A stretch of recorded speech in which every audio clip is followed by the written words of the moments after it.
بسم الله هو والله منفس قدوس هادو أملاك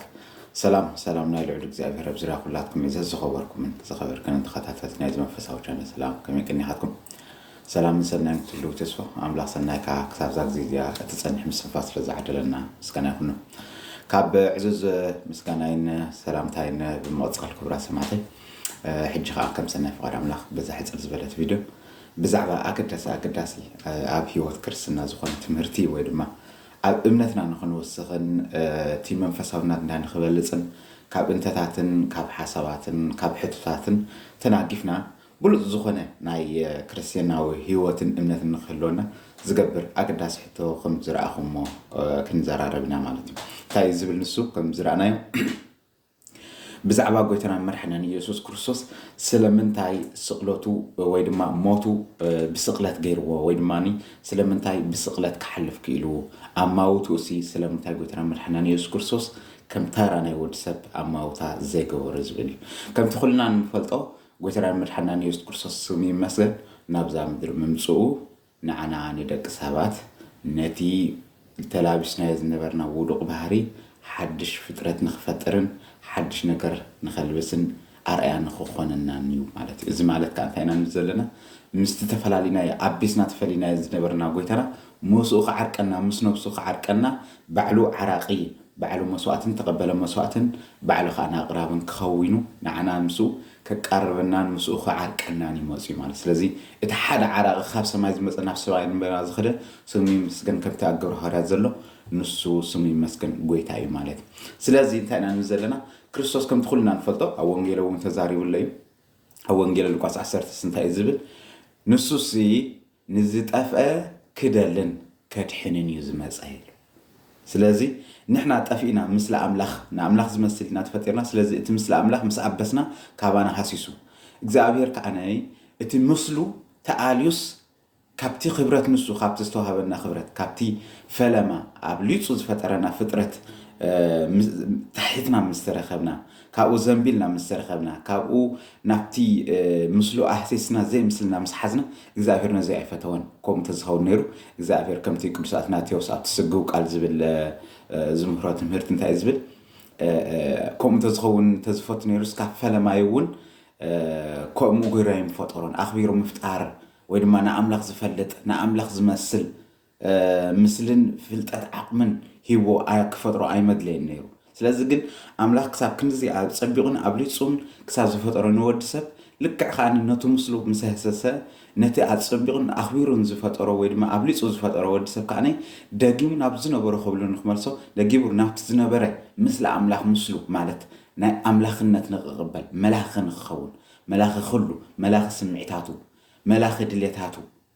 መላኺ ናይ ከባቢቱ ናይ ዝምድሪ ዘለው ፍጥረታት ንክኸውን ገዛእ ንክኸውን ዝፈጠሮ ናብቲ ግዝኣት ገዛእነት ንሱ ንክመልሶ ጎይታ ሰብ ኮነ ማለት እዩ ሰብ ክኸውን ከሎ እንታይ ገይሩ ጎይታ ኢየሱስ ክርስቶስ ነቲ ሞት ክስዕሮ ነይርዎ ማለት ነቲ ውዱቕ ባህሪ እንታይ ኮይኑ ሰብ ኮይኑ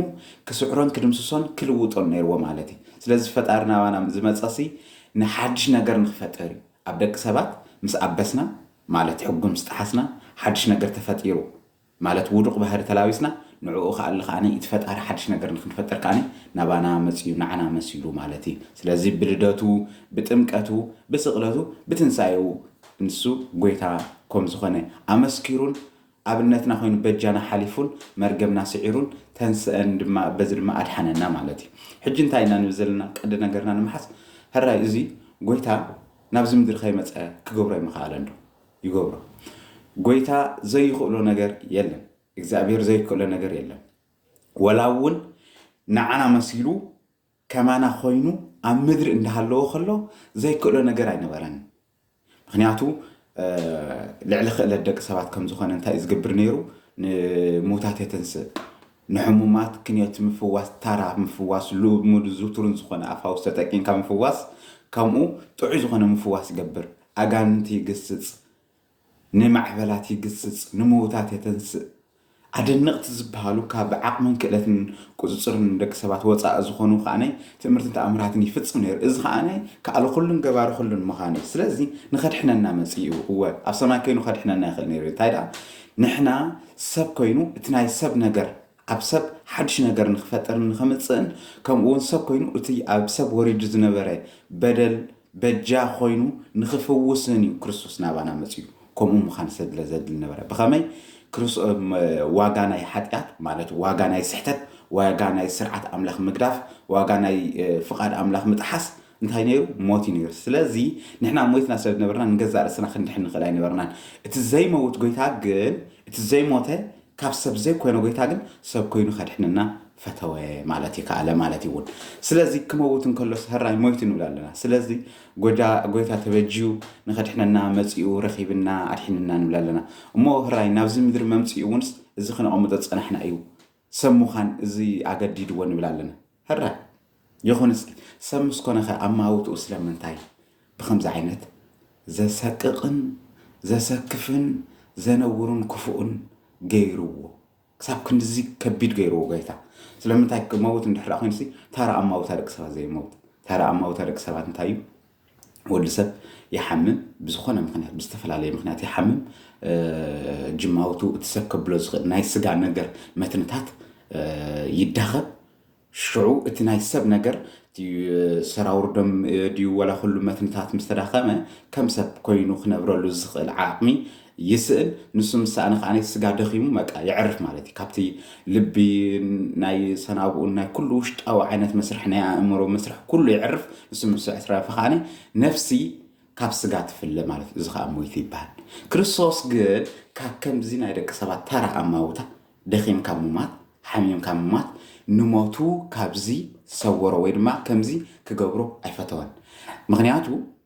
كمزي ندحر غيرو نسخفو زغل نهالو خلو حميمو ندحر أميتس اتفوسو كالا عينت ماجيك نيرو مالتي ويكون عين برنت مفواس مالتي تنفو نحمات فوس نيرو لمسامات ينص نيرو كل نغرات تقبر نير خماي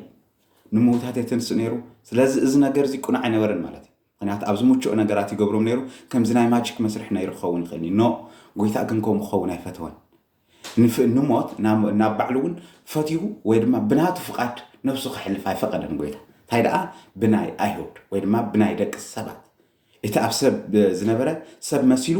ብሰባት ዝመፅኦ ሞት ገይሩ ንሞት እንታይ ገይሩ ገጢሙ ፊት ንፊት ገጢሙ ክስዕሮ ፈተወ ማለት እዩ ስለዚ ጎይታ ኣብ መስቀል ምባሉ እቲ መስቀል እንታይ እዩ نخلو انتتات كم زي حدا عملت كرمتي خلينا عملت حدا ماجيك تسرح سب بستعرف استفل عليه بتي أبتي أب نجر ديو أب جزية ديو أب كونات ديو أب بوتا ديو بجزية ديو بزخنا ملك انت إذا جابر حدا بالحين نجر يفتر حدا أدانا نجر تأمان النجر ببلحو ما بخ على الناتو حدا سيستم ويميل يفتر ስለዚህ እንታይ ይገብር ንሱ በወገሩ በትነገር በትንብረት ገርዲው ወይ በትግዚያ ገርዲው ወይ በቦታ ኮይኑ እንታይ ይገብር ሓደ ማጂክ ሰርሕ ንኣብነት ኣብ ቦታ ኮይኑ እንድሕራ ኣብ ሓደ ቦታ ዳሊዋ ብኻልእ ቦታ ኮይንካን ናብኡ ቀሪብካን በት ዘለዎ ንሱ ኮይንካን እንተሪኢኻ ታ ማጂክ ፍርስትኸው ወይ ታ ሲስተም ዘቕረባ ከምኡውን ኣብ ነገራት እንድሕራ ለውጢ ምጽሃልዩ ኣብቲ ነገር ምስራዕኻ እንታይ ይኸውን እቲ ነገር ካልእ ለውጢ ለዊጥካ ካልእ ንብረት ካልእ ዝጥቀመሉ ዘሎ ነገር ኣምጽኢኻ እንድሕራ ቀይርካ ይብካዮ ፍሩስ ይኸውን ዘይክገብሮ ይኸውን ምክንያቱ ዝጥቀመሉ ሜላ እንታይ ይኸውን ኣሎ ፍሩስ ይኸውን ጎይታ ከዓ ባዕሉ እንተ ዝመውት ነይሩ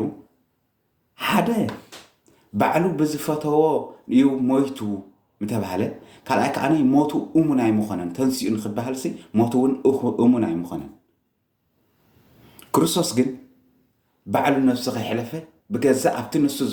زفتون أبتنس زمرات الموت زي كونس أبتزهبوه نتزهبوه موت بتنسهم زهبوه فيتن في تقبلون تجايرو نموت سعره مالك سلازي السقلات حتون مرسن ناي بوزحات حتتاتن مسجار حبي أمر ناي بوزحات انتتاتن ناي دك سباتي نحناون كمتي موتو أكلهم دك سبات أكل من الجسد أكلمتهم سقلوا كهنات اللي كان كهنات زبالو أكلمتهم فرسيانن صديقان زبالو كلهم أكلم كلهم حزب أحزابن زأمنون زحدون نورو أكلم دك مزامرتو انتاي موتو كونه موتو بزخان هنا الكأخان انتاي تفتيرو تنسعي كونه مخنياتو نسو ترى أموتا تزخون نيرو كي موتا إذن قرز تسيزو بلنا هلو نيرو بزمتان ክርስትናስ ክሳብ ክንዶ ይምኸደን ማለት እዩ ክርስቶስ ግን ኣምላኽ ስለ ዝኾነ ናይ ደቂ ሰባት እንተታትን ሕቶታትን ፍልስፍናን ምምታእን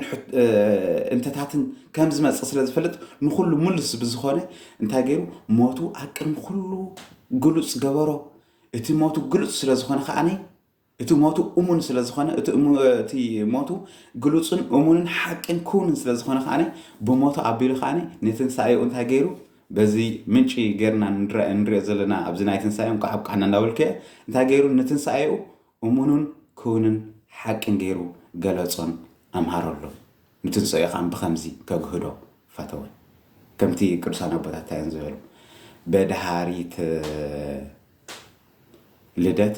ተኣውቀ ቀዳማዊ ልደት ይብሉ በቲ ዳሕራዋይ ልደት ካብ ድንግል ማርያም ከም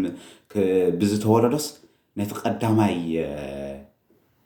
ልደት ጎይታ ካብ እግዚኣብሔር ኣቦ እናተወለደ ዝነብሮ እንታይ ገበርና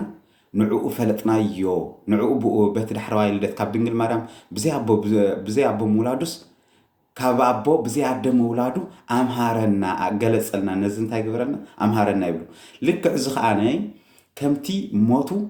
ብከምዚ ነገር ንኩሉ ግሉፅን እሙንን ክውንን ዝገበሮ ትንሳኤኡ ከዓነ ሞቱ ከዓነ ስቕለቱ ከዓነ ብከምዚ ዓይነት ስቕለትን መከራን ምሕላፉን እዚ ትንሳኤኡ ኣብ ቅድሚ ኩሉ ምዃንን ከዓነ እንታይ ገበረ ንትንሳኤኡ እሙንን ክውንን ክገብር ኣምሃረን በዚ ከዓነ ግሁድ ገበሮ ንትንሳኤኡ እግዚኣብሔር እዚ ስለ ዝሃበና ምስጋና ይኹን ሎሚ ከምኡ እንተዘይኸውን ነይሩ ክርስትና ተሓቢና ደቂ ክርስቶስ ኢና ክንብል ክርስቶስ ኩሉ ፀይሩ ሓሊፍዎ እዩ ሞቱን ትንሳኤኡን እሙንን ክውንን ርቱዕን እዩ ክንብል ኣይምኽኣልና ነርና ንኸውን